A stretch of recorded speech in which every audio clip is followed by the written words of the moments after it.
پوری brigade head quarter پہ ہندوستان میں کشمیر کے علاقے میں. تو ہندوستان کو بڑا اس پہ غصہ تھا کہ اس میں پاکستان کا نام ضرور شامل کیا جائے، اس میں پاکستان کا نام. لیکن چین نے اور دیگر ممالک نے اس کی مخالفت کی اور پاکستان کے خلاف نام لے کر اس میں کوئی ذکر نہیں کیا گیا. اور اس کے بعد 2017 میں کانفرنس ہوئی. اس کانفرنس میں تھوڑی تبدیلی آئی اس طرح کہ چین نے، ہندوستان نے، باقی سارے ممالک نے، برکس نے یہ طے کیا کہ ٹھیک ہے جتنی ٹیررزم جو ہے وہ وسیع تر معنی میں اس کو کنڈیم کیا جائے اور اس کے خلاف جو ہے وہ سب کو اکٹھے ہو کے کام کرنے کا اندیا دیا جائے.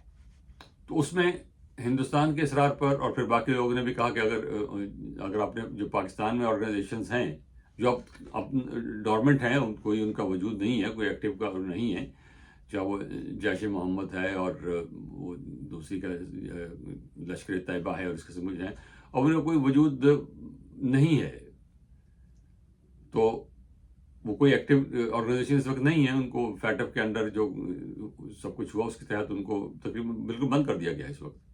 تاہم ہندوستان کا اصرار یہی ہے کہ نہیں، ان کا ضرور جو ہے وہ کیا جائے، تو ان کو ضرور پاکستان کو ذمہ دار ٹھہرایا جائے.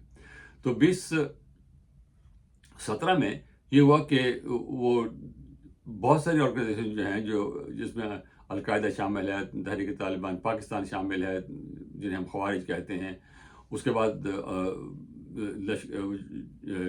ان کی جو ہے آئیسس شامل ہے، اسلامک اسٹیٹ آف خراسان وہ شامل ہے، اس کے بعد اسی میں جو لشکر طیبہ اور جیش محمد ان کا نام بھی شامل کر دیا گیا.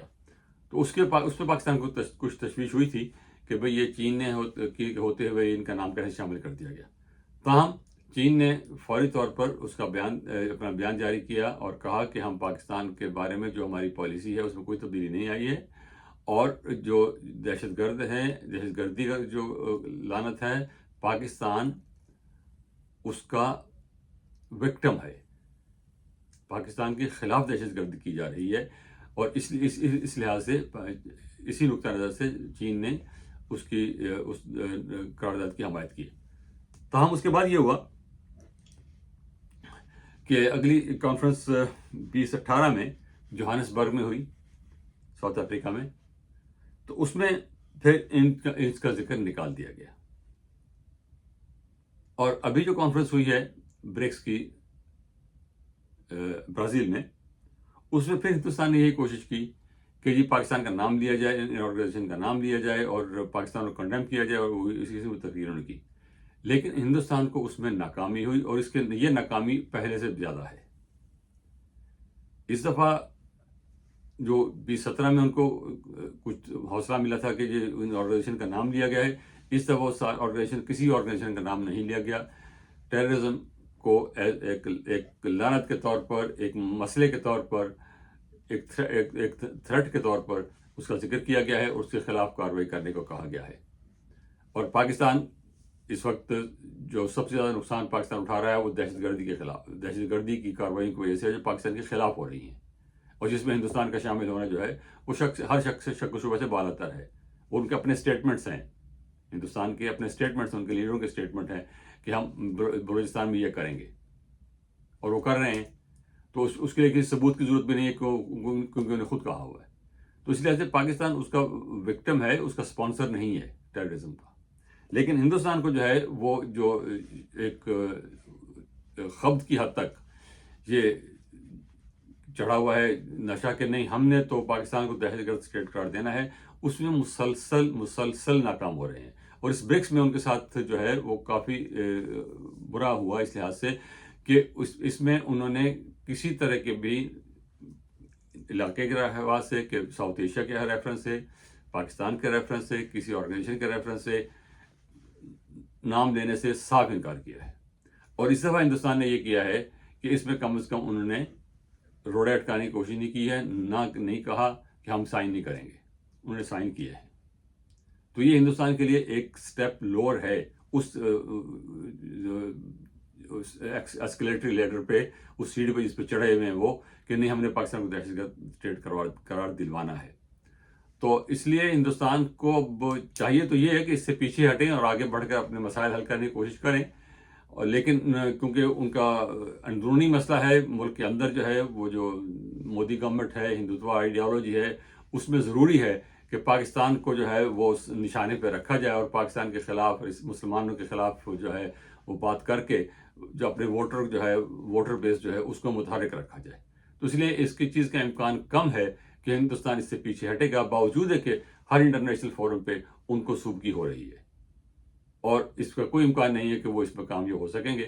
تاہم پاکستان کو جو ہے اپنے ڈپلومیٹک کوشش جو ہے وہ جاری رکھنی چاہیے ہر لیول پر. اور پاکستان برکس کا نہ تو ممبر ہے نہ آبزرور ہے، کیونکہ اس میں ہندوستان روڈ اٹکا رہا ہے کہ نہیں اس کو شامل نہیں ہونے دے رہا. لیکن اس کے باوجود پاکستان کی جو ڈپلومیسی ہے وہاں پر اس حد تک کامیاب ہے. وہاں پر اب چین بھی ہے اور اس میں اب نئے جو ممبر شامل ہوئے ہیں اس میں اب مصر ہے، ایران ہے، سعودی عرب ہے، انڈونیشیا ہے. یہ سارے ممالک جو ہیں پاکستان کے دوست ہیں اور ان کے ذریعے بھی پاکستان اس میں اثر انداز ہو سکتا ہے. تو اس لیے پاکستان کے لیے یہ ایک اچھی خبر ہے اس وقت بھی اور آئندہ کے لیے بھی. اور ہندوستان کے لیے یہ ایک سبق ہے کہ آپ اس سے باز آ جائیں. آپ کا اس سے کوئی فائدہ نہیں ہوگا. اور دوسرا یہ کہ یہ آرگنائزیشن جو ہیں دونوں ایس سی ہو یا برکس ہو، ان کا اپنا اصل مقصد جو ہے وہ معاشی ترقی ہے اور ایک نیا معاشی نظام دینا ہے دنیا کو. اس سے آپ اس کی توجہ نہ ہٹائیں، اصل کام جو ہے اس پہ آئیں. اس بات یہاں ختم کرتے ہیں اس درخواست کے ساتھ کہ ہمارے چینل کو سبسکرائب کیجیے اور اپنے کمنٹس دیجیے. بہت شکریہ. خدا حافظ.